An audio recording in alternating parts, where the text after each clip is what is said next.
जब से भारत और दुनिया में इंटरनेट नामक क्रांति का आगाज हुआ है, तब से हर इंसान की अपनी एक खुद की दुनिया बन चुकी है, जो कि उनके फोन में एग्जिस्ट करती है। ऐसा मैं क्यों कह रहा हूँ? आजकल लोग उतना ही सोचते हैं जितना यूट्यूब शॉर्ट्स में सोचने देते हैं। दुनिया को उतना ही जानते हैं जितना उन्हें इंस्टाग्राम रील्स जानने देती हैं।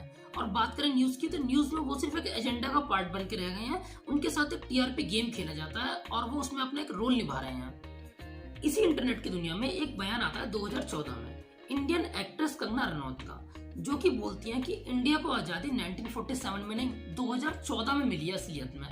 इस बयान को मैं देख रहा था कि बहुत से लोग क्रिटिसाइज कर रहे थे और बहुत से लोग सपोर्ट कर रहे थे कि 1947 में आजादी नहीं मिली, हमें मिली 2014 में। इस बयान में वो एक पर्टिकुलर पार्टी को सपोर्ट कर रही थी और एक पर्टिकुलर पार्टी को क्रिटिसाइज कर रही थी। ये सब वो एक एजेंडा के तहत कर रही थी। तो क्या सच में 1947 से अब तक किसी लीडर ने कोई काम नहीं करा, किसी प्राइम मिनिस्टर ने कोई काम नहीं करा? तो चलिए हम इसी पे बात करते हैं। इसमें हम कंपैरिजन करेंगे दो ग्रेट लीडर्स का, पंडित जवाहरलाल नेहरू हमारे फर्स्ट प्राइम मिनिस्टर और हमारे present prime minister mister Narendra Modi ji का। तो चलिए पहले बात करते हैं पंडित जवाहरलाल नेहरू जी के बारे में। मैं उनके कुछ ऐसे कामों के बारे में बताऊंगा जिसके लिए वो बहुत अप्रिशिएट करे जाते हैं, और सबके कुछ ऐसे काम होते हैं जिनकी वजह से वो क्रिटिसाइज करे जाते हैं। तो चलिए शुरू करते हैं।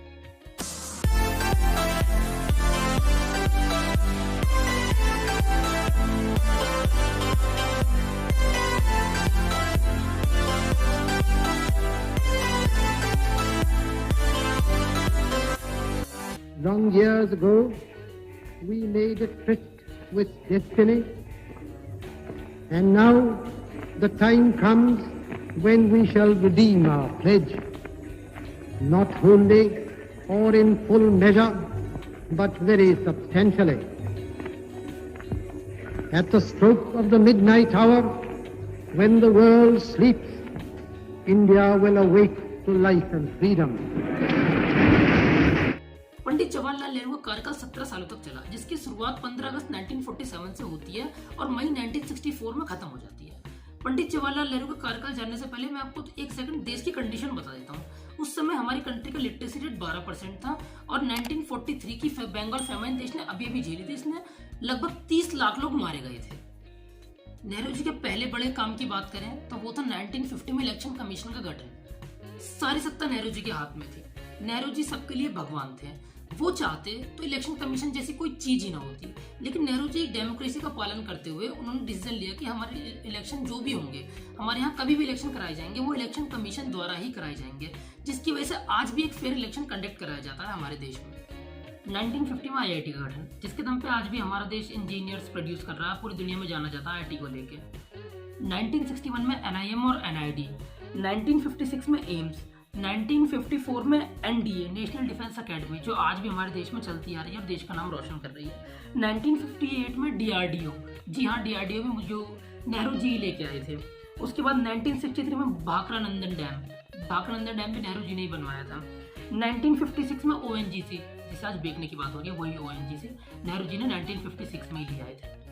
इंडिया और एशिया का पहला न्यूक्लियर रिएक्टर अप्सरा, वो भी नेहरू जी के कार्यकाल में डिजाइन किया गया था। उसकी टेस्टिंग बाद में की गई थी, लेकिन वो डिजाइन नेहरू जी के कार्यकाल में किया गया था। अगले काम की तरफ आते हैं, जो था देश को यूनाइट करना, देश को एक बनाना।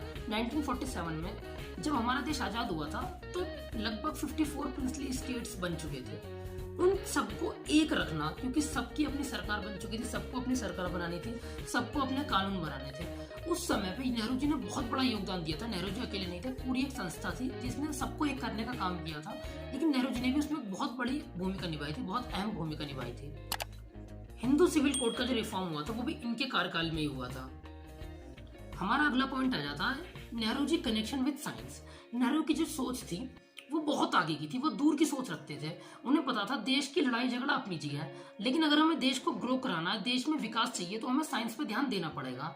तो उन्होंने विज्ञान का सहारा लिया, उन्होंने साइंटिस्ट को स्टार बना दिया, उन्होंने साइंस को सपोर्ट करा, साइंस को फंडिंग दी।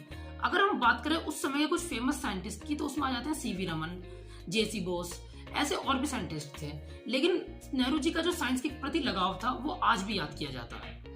चलिए बात करते हैं नेहरू जी की गई कुछ गलतियों के बारे में, नेहरू जी की मिस्टेक्स, जिनके बारे में वो आज भी क्रिटिसाइज किए जाते हैं। इसमें पहली चीज आती है पंचशील समझौता, जो कि चाइना के साथ किया गया था, जिसके अंदर व्यापार से लेकर युद्ध तक की सभी बातें थी।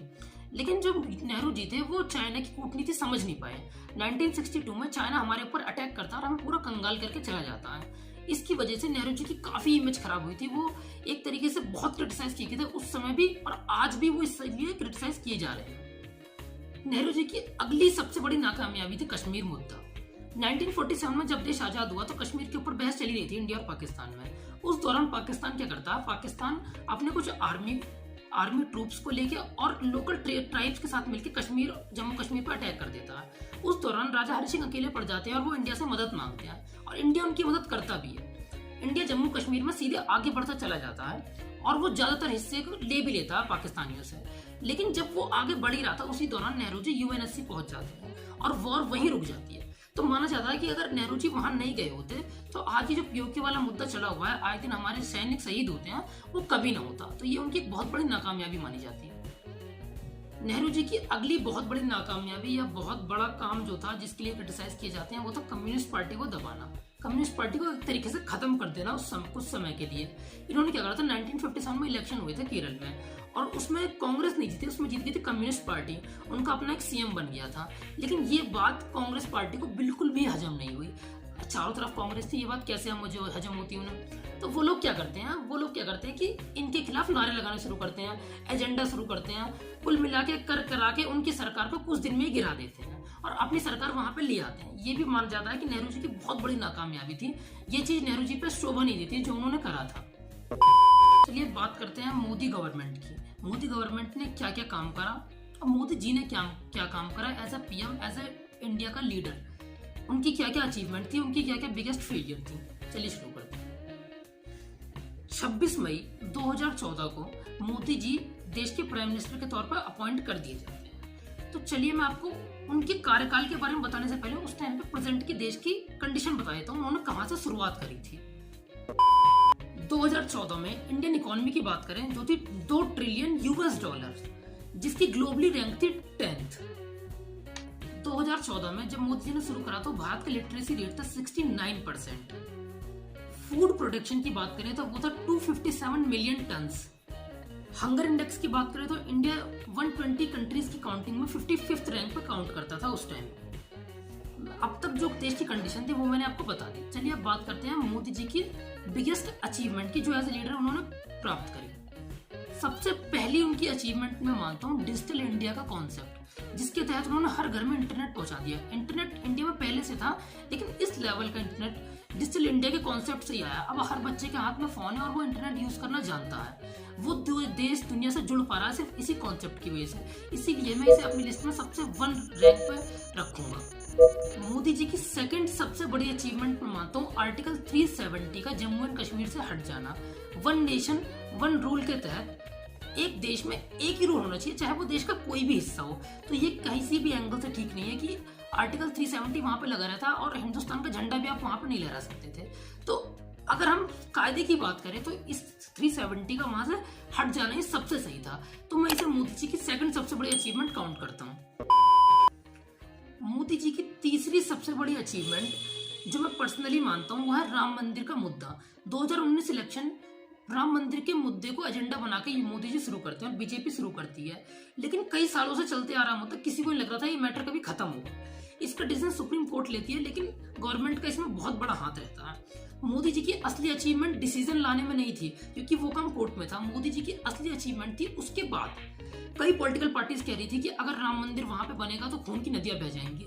लेकिन बिलीव कीजिए एक भी दंगा नहीं होता। ये एक गवर्नमेंट की खुद में ही बहुत बड़ी अचीवमेंट है कि इतने डाइवर्स देश में हिंदू मुस्लिम जहां पे चल रहा हो वहां पे एक भी दंगा ना होना, सबका इस चीज को एक्सेप्ट करना, चाहे अच्छे से या बुरा लग के। मोदी जी की अगली बड़ी अचीवमेंट आती है जिसे कुछ लोग उनका फेलियर भी मानते हैं लेकिन वो दोनों में काउंट हो सकता है, मेक इन इंडिया कैंपेन, जो कि कहीं ना कहीं फेल भी हुआ और बहुत बड़ी कामयाबी भी थी। इसके अंदर जो भी बाहर की कंपनियां थी जो अपने पार्ट्स को बाहर बना रही थी और इंडिया में सिर्फ बेच रही थी, अब वो क्या कर रही हैं, इंडिया में अपने पार्ट्स को बना रही हैं, अपनी कंपनियां सेटअप कर रही हैं। इससे कहीं ना कहीं एक छोटा सा एम्प्लॉयमेंट बूस्ट मिला है। लोगों को पता चला है कि कैसे काम होता है। आईटी कंपनीज यहाँ पे आ रही है, बहुत सारी कंपनीज आ रही हैं। इंडिया के अंदर टैक्स बढ़ रहा है जो बाहर की कंपनीज हमें दे रही हैं। अब बात करते हैं मोदी जी के बड़े फेलियर्स के बारे में जो किसी से नहीं छुपी और हम खुद इस चीज को देख रहे हैं। गवर्नमेंट इसे बहुत छुपाने की कोशिश करी लेकिन ये अब किसी से छुपा नहीं है। इसमें सबसे पहला मुद्दा आ जाता है अनएम्प्लॉयमेंट। मोदी गवर्नमेंट में इंडिया ने सबसे बड़ा अनएम्प्लॉयमेंट रेशियो को टच करा है और ये कोई मजाक की बात नहीं है। इतनी अनएम्प्लॉयमेंट देश ने कभी नहीं देखी। इसका कारण कोविड भी हो सकता है, बहुत सारी कंपनी बंद होगी, कुछ भी होगी, लेकिन अनएम्प्लॉयमेंट बहुत बड़ा मुद्दा रहने वाला है आगे भी। मोदी जी का अगला सबसे बड़ा फेलियर आता है इन्फ्लेशन, जो कि बहुत बड़ी बात है हमारे देश में, भारत जैसे देश में इन्फ्लेशन बढ़ जाना, मतलब प्राइस का इस लेवल पे चले जाना कि लोग उसे अफोर्ड ही ना कर सकें। किसी की सैलरी बढ़ नहीं रही है, प्राइस आपने इतने बढ़ा दिए हैं। हमने पर्सनली फील करा कि जो चीजें पहले 100 रुपए की थी एकदम से उनका 200 का हो जाना, ये बहुत बड़ी बात है। गवर्नमेंट इसमें कोविड का बहुत बड़ा हाथ कहती है, लेकिन कोविड से पहले भी ये चीजें बहुत मैटर कर रही थी।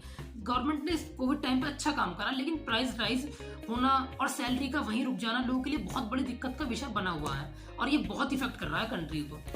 मोदी जी की अगली सबसे बड़ी नाकामयाबी जो मानी जाती है आंकड़ों के हिसाब से, डीमोनेटाइजेशन। 8 नवंबर 2016 को रात को मोदी जी आते हैं और कहते हैं 500,000 के नोट अब से बंद है। मोदी जी की सोच यहाँ पे सही थी। पार्टी ने एक अलग सोच के तहत ये किया था कि अचानक से ब्लैक मनी को टारगेट करते हुए कि ब्लैक मनी का जो आयात निर्यात ज्यादा चल रहा था वो एकदम बंद हो जाए। लेकिन अगर हम स्टेट्स की बात करें तो ये चीजें देश पे भारी पड़ गई। देश ने एक ऐसा इकोनॉमिक क्राइसिस झेला जो बिलीव कीजिए आज तक कंट्रीज डीमोनेटाइजेशन से उभर नहीं पाया है। तो इस पे आगे गवर्नमेंट क्या करेगी पता नहीं है। इसमें सोच हम उनकी खराब नहीं कर सकते। मैं पर्सनली मानूं तो मुझे भी जब मैंने देखा तो कि चलो ठीक है, लेकिन जो उसका इफेक्ट कंट्री पे हुआ, चाहे उनकी सोचने में थोड़ी मिस्टेक हो गई, आंकड़े कुछ गलत लग गए, क्या हुआ ये उन्हें पता होगा, लेकिन देश आज भी डीमोनेटाइजेशन से उभर नहीं पाया है। मोदी गवर्नमेंट की अगली सबसे बड़ी नाकामी मानी जाती है फार्मर डिस्ट्रेस। फार्मिंग की दुनिया की सबसे बड़ी जो मंदी आई थी ना इंडिया में, वो आई थी मोदी गवर्नमेंट में। मोदी गवर्नमेंट से फार्मर्स कहीं ना कहीं खुश नहीं रहे। इसे आंकड़े बताते हैं कि हर साल नया तुम्हारे प्रोटेस्ट होना फार्मर्स के द्वारा, हर साल कुछ ना कुछ होते रहना, पेस्टिसाइड्स का महंगा हो जाना, फसलों का ना खरीदे जाना। फार्मिंग की दुनिया में एक अलग सी मंदी आ गई थी गवर्नमेंट आने के बाद। इसमें गवर्नमेंट का क्या इंटेंशन था, वो फार्मिंग पे कितना ध्यान दे रही है। कुछ कानून आ गए जिनकी वजह से फार्मर्स बिल्कुल नाकामयाब थे, देश रुक गया कहीं, तो फार्मर्स बिल्कुल हैप्पी दिखे नहीं इस गवर्नमेंट से कहीं ना कहीं। चलिए अब मैं आपको देश की प्रेजेंट कंडीशन बता देता हूँ। इकोनॉमी की बात करें तो इस टाइम इंडिया की इकोनॉमी दुनिया की 6th रैंक पर लाई कर रही है, जो है 3.7 ट्रिलियन यूएस डॉलर। गवर्नमेंट का मानना है कि 2025 तक इसे 5 ट्रिलियन डॉलर वो बना देंगे। कुछ अपनी स्कीम्स वगैरह कैसे करके वो कह रहे हैं कि इसे बना देंगे। चलिए देखते हैं वो क्या होता है। अगली बात करें हम लिटरेसी रेट की, तो इस टाइम प्रेजेंट में इंडिया का लिटरेसी रेट है 77%, जिसमें 84% मेल्स और 70% फीमेल्स। फूड प्रोडक्शन रेट की बात करें, जो था पहले 257 मिलियन टन, अब वो बन चुका है 325 मिलियन टन। सरकार का मानना कोविड की वजह से इसमें थोड़ी मंदी आई थी, नहीं तो ये और भी आगे होता, लेकिन अब देखते हैं आगे क्या होता है। हमने अभी तक दोनों लीडर्स के बारे में डिस्कस करा। दोनों इंडिया के ग्रेट लीडर्स में से एक हैं, ऐसा मैं मानता हूँ। आपकी सोच कुछ और हो सकती है, लेकिन आजकल इस इंटरनेट की दुनिया की वजह से लोगों की एक थिंकिंग अपनी अलग बन चुकी है। लोग ज्यादातर व्हाट्सएप मैसेजेस पर बिलीव करने लगे हैं। किसी को भी ज्यादा बढ़ा देना या ज्यादा गिरा देना किसी भी एंगल से ठीक नहीं है। ये दोनों ही हमारे देश के बहुत अच्छे लीडर्स रह चुके हैं, जिन्होंने अलग अलग कंडीशंस में अलग अलग काम करे हैं। जवाहरलाल नेहरू के बारे में नई सरकार क्या फैलाती है, कुछ क्या करती है, ये हमें पता है। हम अगर फैक्ट्स पे बात करें तो उन्होंने अपने टाइम पे काफी अच्छा काम करा, कुछ गलती उनसे भी हुई। मोदी गवर्नमेंट की बात करें तो ये अच्छे काम कर रहे हैं, अच्छी सोच के साथ सत्ता में आए हैं। मैं पर्सनली मोदी गवर्नमेंट को पसंद करता हूँ, नेहरू जी को भी उतना ही पसंद करता हूँ।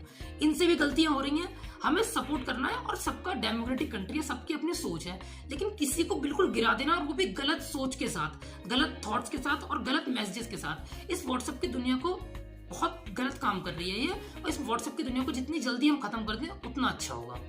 तो इस पूरे मुद्दे पे आपकी क्या राय है, मुझे कमेंट करके जरूर बताइए। और आपको वीडियो अच्छी लगी तो लाइक करें, और अगर आपको मेरा कॉन्सेप्ट अच्छा लग रहा हो तो चैनल को सब्सक्राइब जरूर करें।